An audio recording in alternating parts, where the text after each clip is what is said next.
पुरानी ट्रेन। ये ट्रेन रोज रुकती है नए स्टेशन पर, मिलाती है आपको एक नई कहानी और कई नए किरदारों से। तो सब सवार।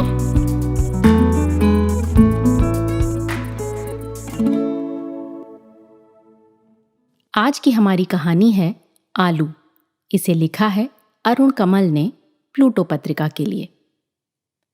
कहते हैं शुरू में आलू बिल्कुल गोल था, गेंद जैसा।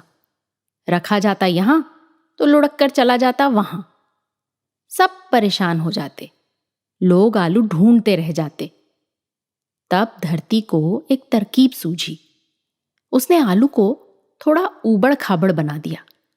कई जगह जरा दबाया, कहीं उठाया, कहीं छोटे छोटे गड्ढे बना दिए।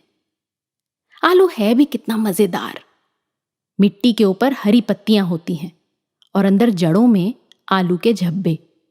बड़े आलू, छोटे आलू, नन्हे आलू, इतने मुलायम, भीगे, नींद में डूबे, गीली मिट्टी से लथपथ। छिलके इतने पतले कि जरा सा बोरसी अंगीठी में रख दो तो फड़ फड़ कर पकने लगते हैं।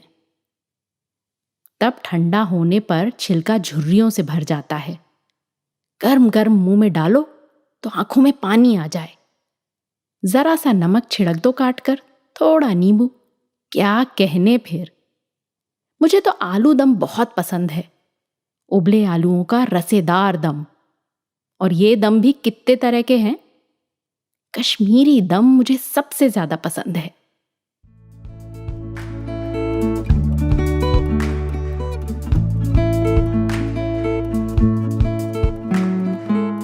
आशा है ये कहानी आपको पसंद आई होगी। ये कहानी आपके लिए लाए रेखता, नई धारा और प्रथम।